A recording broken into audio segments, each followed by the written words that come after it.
وحشت تیرے عشق کی۔ 40 سال کا شخص سرکاری ہاسپٹل کے کوریڈور میں ادھر ادھر چکر لگا رہا تھا۔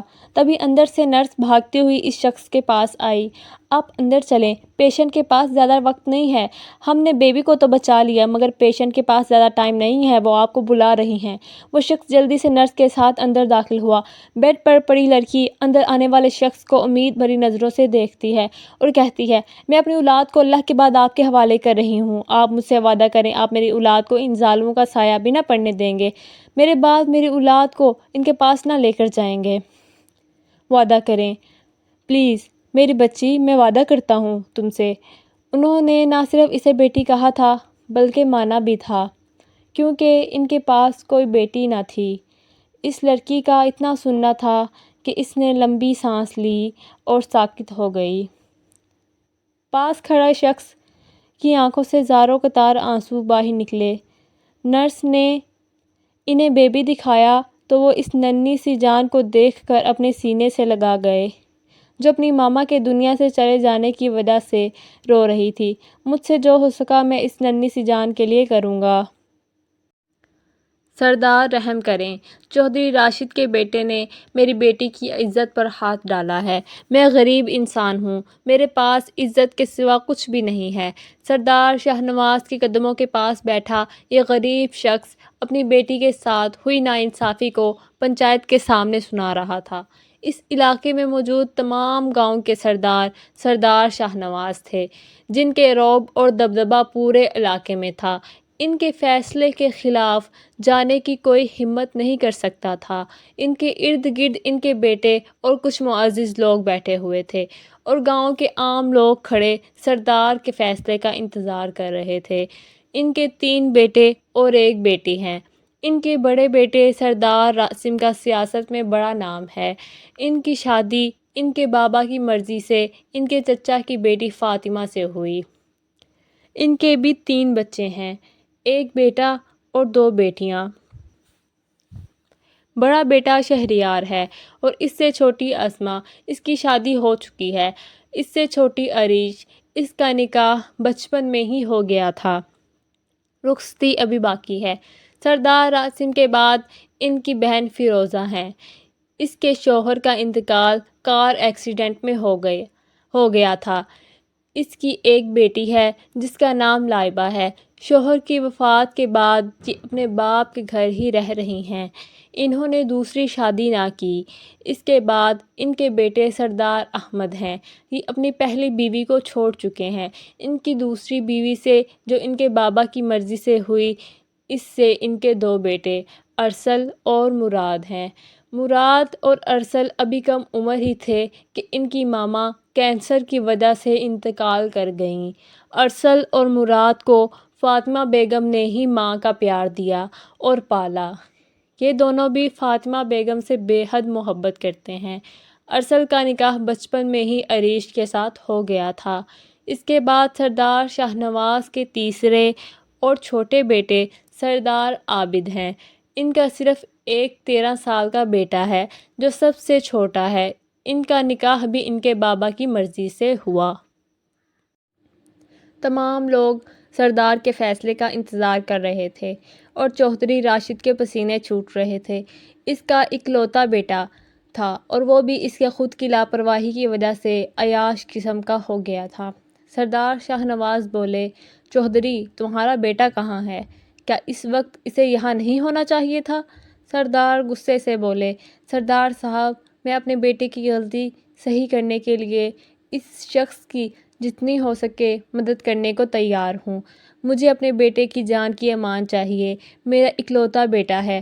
تمہارے بیٹے سے جو غلطی ہوئی ہے اس کو صحیح کرنے کے لیے یا تو وہ خود حاضر ہو اور سزا پائے اپنی، یا پھر اقبال کی بیٹی سے نکاح کرے جس کی عزت کو اس نے تار تار کر دیا ہے۔ چودھری کو ایک غریب کی بیٹی اپنے بیٹے کے نکاح میں قطعاً منظور نہ تھی، مگر وقت اور حالات کے آگے مجبور ہو کر اس نے اس آدمی کی بیٹی کے ساتھ اپنے بیٹے کا نکاح کرنے کا فیصلہ کیا۔ ٹھیک ہے سردار صاحب، میں اپنے بیٹے کی بارات ان کے گھر لے کے ضرور آؤں گا۔ سردار شاہنواز نے پھر اس غریب آدمی سے پوچھا، کیا تمہیں اس فیصلے پر کوئی اعتراض تو نہیں؟ وہ غریب انسان نہ میں سر ہلا کر رہ گیا۔ اس کے علاوہ وہ کچھ کر بھی کیا سکتا تھا؟ تو ٹھیک ہے چودھری، تم آنے والے جمعہ کو ان کی بیٹی کے بارات لے کر ان کے گھر پہنچو گے اور شادی کی تمام ذمہ داریاں بھی تم خود اٹھاؤ گے۔ یہ کہتے ہی وہ وہاں سے اٹھے اور ان کے ساتھ تمام لوگ اٹھ کھڑے ہوئے۔ وہ گاڑی کی طرف بڑھ گئے۔ ان کے ساتھ ان کے بیٹے بھی ان کے پیچھے پیچھے چل دیے۔ چودھری راشد بھی غصے کے ساتھ اپنی حویلی کی طرف چل دیا۔ چودھری غصے سے اپنی حویلی میں داخل ہوا، سیدھا اپنے بیٹے کے کمرے کی طرف بڑھا۔ وہ اپنے بیٹے کے کمرے میں داخل ہوا تو اس کا بیٹا شراب کے نشے میں سامنے بستر پر لیٹا ہوا تھا۔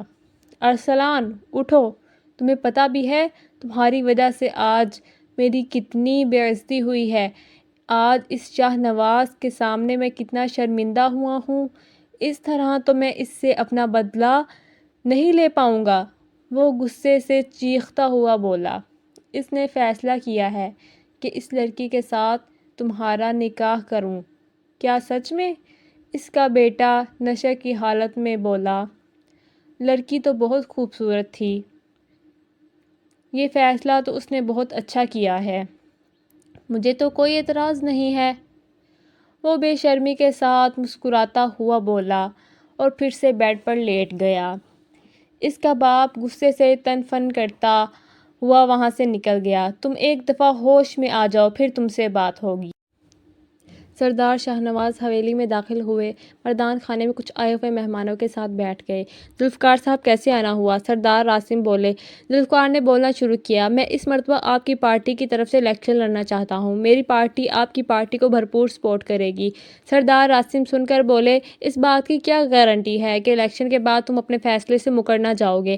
سردار آپ بالکل بے فکر رہیں، میں آپ کے ساتھ دوستی چاہتا ہوں، نہ کہ دشمنی۔ وہ ابھی بات کر رہے تھے کہ شہریار باہر سے مردان خانے میں داخل ہوتا ہوا نظر آیا۔ آ کر سیدھا دادا جان کے پاس بیٹھ گیا۔ دادا جان اپنے لاڈلے پوتے کو دیکھ کر بے حد خوش ہوئے۔ ذوالفقار صاحب ٹھیک ہے، آپ کل آفس آ جائیے گا، باقی کی بات وہاں پر کر لیں گے۔ ذوالفقار صاحب وہاں سے اٹھ کر چلے گئے۔ ان کے جانے کے بعد ہی ارسل اور مراد داخل ہوئے۔ وہ بھی وہاں پر بیٹھ گئے تو راسم صاحب نے شہریار سے پوچھا، نوابزادے کہاں تھے رات بھر؟ شہریار بولا، بابا جان آپ کو پتہ ہے تو پھر چسکے کیوں لے رہے ہیں؟ شہریار نے شرارت سے بولا تو راسم صاحب شہریار کو غصے سے دیکھتے رہ گئے، مگر شہریار پر کوئی اثر نہ ہوا۔ اتنے میں عابد صاحب بھی زین کو اسکول سے لے کر آ گئے تھے۔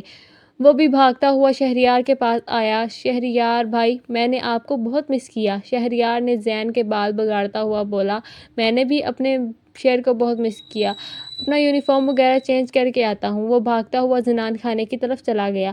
دادا جان بولے، شہریار بیٹا، ہم چاہتے ہیں کہ اب آپ شادی کر لیں۔ دادا جان، میں نے آپ کے کہنے پر منگنی کر لی، اب آپ مجھے شادی کے لیے فورس نہ کریں۔ میں تو ابھی منگنی بھی نہیں کرنا چاہتا تھا، پر آپ کے کہنے پہ کی ہے۔ میری شادی کروانے سے بہتر ہے کہ آپ ارسل اور عریش کی رخصتی کے بارے میں سوچیں۔ میں چاہتا ہوں اب ان کی رخصتی ہو جانی چاہیے۔ ارسل اپنی شادی کی بات سن کر بہت خوش ہوا، دل میں لڈو پھوٹنے لگے۔ مراد ارسل کے چہرے کو دیکھ کر بولا، دادا جان مجھے نہیں لگتا ارسل بھائی ابھی شادی کرنا چاہتے ہیں۔ ارسل مراد کی بات سن کر فوراً بولا، نہیں نہیں، میں نے تو ایسا کچھ نہیں کہا، میں تو شادی کرنا چاہتا ہوں، مجھے کوئی اعتراض نہیں۔ وہ دادا جان کی طرف دیکھ کر بولا تو سب مراد کی شرارت سمجھ کر اس کو مسکرا اٹھے، اور ارسل اپنی شرمندگی کو چھپانے کے لیے مسکرا گیا۔ تو صحیح ہے، پھر ارسل بھائی کی رخصتی ہو جانی چاہیے، پھر ہی میرا نمبر آئے گا نا، ورنہ میں تو کنوارا ہی مر جاؤں گا۔ مراد نے بھی اپنی شادی کا ذکر کرنا ضروری سمجھا۔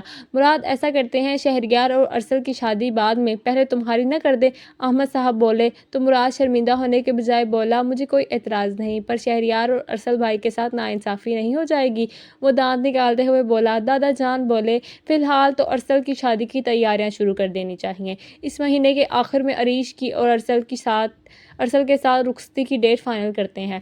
سردار راسم بولے، جیسا بابا جان آپ کو مناسب لگے۔ چلو ٹھیک ہے، پھر آپ کی دادی جان سے بھی مشورہ کر لیتے ہیں تاریخ کے بارے میں۔ چلے آئیں، پھر چلتے ہیں، آپ کی دادو انتظار کر رہی ہوں گی۔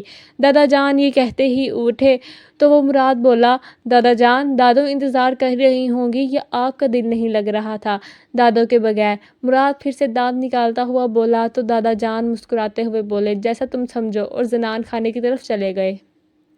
ان کے پیچھے ان کے تینوں بیٹے بھی زنان خانے کی طرف چلے گئے۔ پیچھے ارسل بھاگتا ہوا شہریار کے گلے لگا، بھائی آپ نے دادا جان سے میری شادی کی بات کی، میرا دل کر رہا ہے میں آپ کو چوم لوں۔ شہریار بھائی اس کو کس کرنے کی اجازت نہ دینا، یہ کس تو آپ کو کر رہا ہوگا اور فیلنگ بیوی والی لے گا۔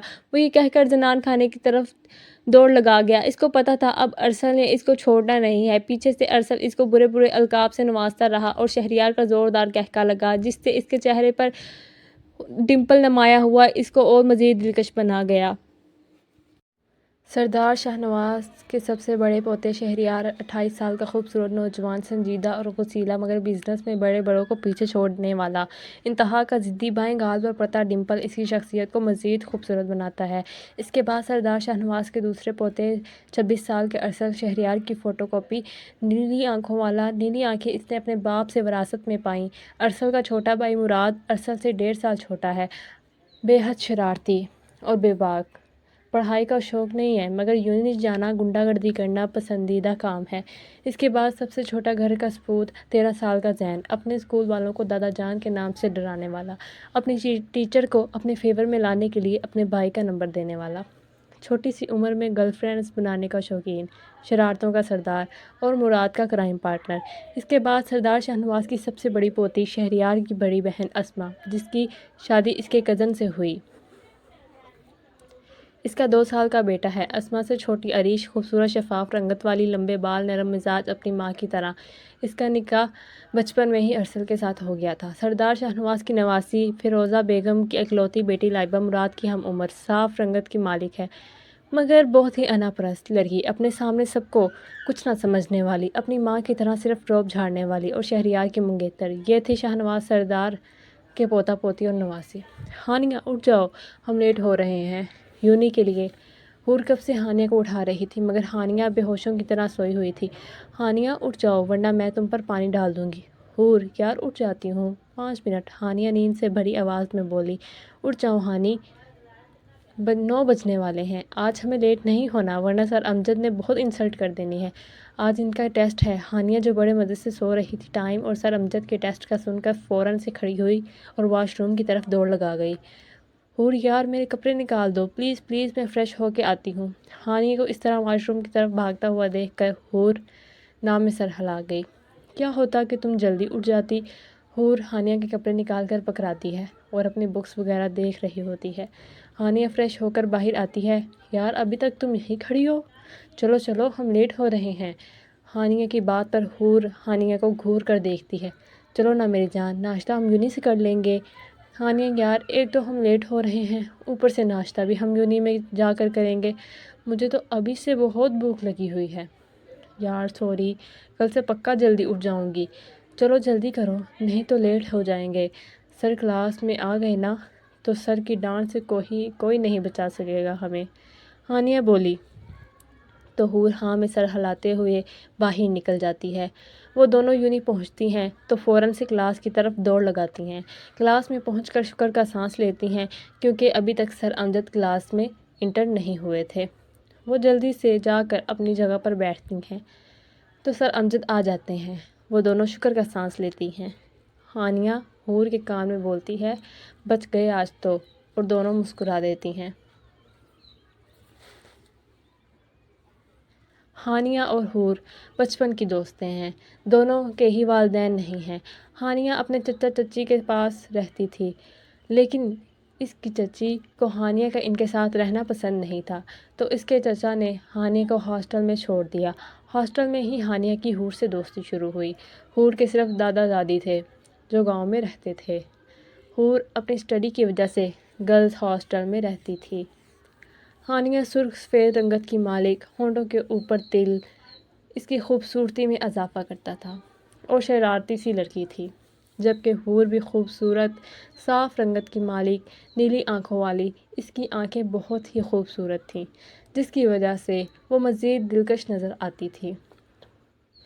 بے پناہ حسن کی مالک تھی، معصومیت اس کے حسن میں اور چار چاند لگا دیتی تھی۔